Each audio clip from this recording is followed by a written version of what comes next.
दोस्तों, आज मैं आपको बताऊंगा कि आमिर खान साहब ने क्या कहा था, मीडिया ने और कुछ बाकी के लोगों ने उसको कैसे यूज किया।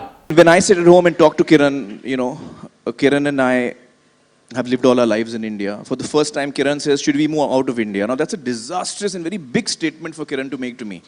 यानी आमिर खान ने कहा कि एक दिन मेरी वाइफ किरण ने मुझसे कहा कि क्या हमें किसी और देश में जाकर बसने के बारे में सोचना चाहिए, और मेरे लिए ये स्टेटमेंट डिसास्ट्रस, यानी मेरे लिए ये स्टेटमेंट बहुत ही घटिया और दुख भरा था जो मैं किरण के मुंह से सुन सकता था। और हमारे जो मीडिया में काम करने वाले लोग हैं वो ठहरे अंग्रेजों की औलाद, तो उन्होंने इसका ट्रांसलेशन क्या गजब किया। उन्होंने फौरन हेडलाइन चलानी शुरू कर दी कि आमिर खान ने कहा है कि मैं देश छोड़ना चाहता हूं। क्या गजब की ट्रांसलेशन है भेंचो। तो इसकी ट्रांसलेशन तो फिर यह भी हो सकती है कि मीडिया जो है एक नंबर की नौटंकी है। मीडिया कहती है कि आप सिर्फ बोलिए, कांड करना हमारा काम है। जहां आमिर खान ने यह कहा था, वहीं पे बीजेपी के सीनियर मिनिस्टर्स शंकर प्रसाद जी और अरुण जेटली जी भी थे। उन्होंने जो प्रतिक्रिया देनी थी वो वहां पे दी, मगर मीडिया ने उसको काफी नहीं समझा। अगर मीडिया चाहता तो ट्रांसलेशन सही भी की जा सकती थी, और अगर मीडिया चाहता तो अरुण जेटली और शंकर प्रसाद जी की प्रतिक्रिया लेके इस न्यूज को वहीं खत्म भी किया जा सकता था, मगर मीडिया ने ऐसा नहीं किया। मीडिया ने वही किया जो मीडिया करती है। मीडिया के लोग फौरन ढूंढने निकल गए योगी आदित्यनाथ, साध्वी प्राची, साक्षी महाराज, भांड रामदेव, और जो मीडिया एक्सपेक्ट कर रही थी इन सब ने वही बयान दिए। और मीडिया ने उन स्टेटमेंट्स को खूब चलाया और चला के खूब टीआरपी बटोरी और खूब माल बनाया। दूसरी तरफ अनुपम खेर सर को भी मौका मिल गया आमिर खान से सवाल पूछकर अपने आप को पब्लिसिटी देने का। जो अपने स्कूल के लिए फ्री जमीन चाहते हैं और राज्यसभा मिल जाए तो मजा आ जाए।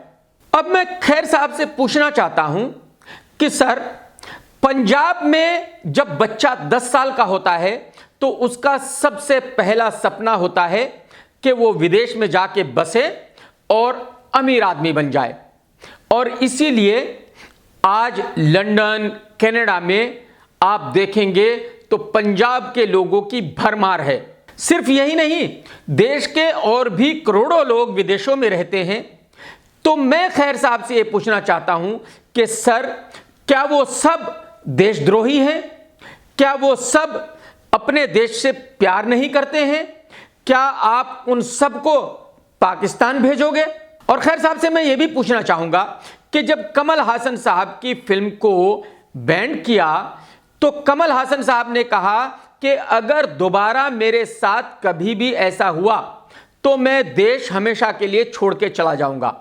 तो सर, उस वक्त क्या आपको याद नहीं आया कि कमल हासन साहब को पाकिस्तान भेज देना चाहिए, या कमल हासन साहब को भी देशद्रोही बुलाना चाहिए? बट नहीं, कमल हासन साहब को आप ये कैसे कह सकते हो सर, वो थोड़ा ही मुस्लिम है। खैर साहब को मैं ये भी याद दिलाना चाहता हूं कि जब लता मंगेशकर और आशा भोसले जी के घर के पास ब्रिज बन रहा था तो उन्होंने कहा कि अगर ये ब्रिज बना तो हम देश छोड़कर हमेशा के लिए चले जाएंगे। तो सर, उस वक्त आपको याद नहीं आया कि इतनी छोटी सी बात पे वो देश छोड़ रहे थे, तो उनको आपने पाकिस्तान भेजना चाहिए था या उनको आपने देशद्रोही बुलाना चाहिए था? मगर वो देशद्रोही कैसे हो सकते हैं सर, वो मुस्लिम थोड़े ही हैं सर। डॉक्टर वैदिक साहब पाकिस्तान जाकर हिंदुस्तान के most wanted criminal Hafiz Saeed के साथ मीटिंग करके आए, बाकायदा खाना वगैरह खा के आए। क्या खैर साहब उस वक्त आपको याद नहीं आया था कि वैदिक साहब को हमेशा के लिए पाकिस्तान भेज दिया जाना चाहिए था या वैदिक साहब को देशद्रोही बुलाना चाहिए था? बट नहीं सर, वो देशद्रोही कैसे हो सकते हैं सर? वो मुस्लिम थोड़े ही हैं सर। काश अगर कोई मुस्लिम ऐसा कर देता सर तो आप उसको फांसी पे चढ़ा देते। खैर साहब को मैं बताना चाहता हूं कि अक्षय कुमार साहब इंडिया में पैदा हुए, इंडिया में बड़े हुए, इंडिया में एक्टर बने, इंडिया में ही उन्होंने इतनी इज्जत कमाई। उसके बाद उन्होंने कनाडा की सिटीजनशिप ले ली। क्यों सर? क्यों उनको ऐसा करना पड़ा? कोई वजह तो होगी। शायद उनको लगा होगा कि फ्यूचर में वो यहां सेफ नहीं है, या खैर कुछ और वजह रही होगी। बट क्या आपने कभी कहा कि अक्षय कुमार देशद्रोही है, अक्षय कुमार को देश छोड़कर हमेशा के लिए चला जाना चाहिए? नहीं सर, अक्षय कुमार को आप ये कैसे कह सकते हैं सर? अक्षय कुमार मुस्लिम थोड़ा ही है सर। तो इसका मतलब ये हुआ सर कि अगर कोई मुस्लिम कुछ कह दे तो उसको फौरन पाकिस्तान भेज दो और उसको फौरन देशद्रोही बुलाओ क्योंकि मुसलमान है। बट अगर कोई हिंदू कुछ भी कहे तो कोई प्रॉब्लम नहीं, वो गलत या सही हो सकता है, क्योंकि सर गवर्नमेंट तो आती रहेगी, कभी बीजेपी की, कभी कांग्रेस की, कभी किसी और की, बट ये देश उस गवर्नमेंट के सपोर्टर्स का नहीं हो सकता। ये देश इस देश की जनता का है, इस देश की जनता का ही रहेगा। आप जैसे लोग आएंगे और चले जाएंगे।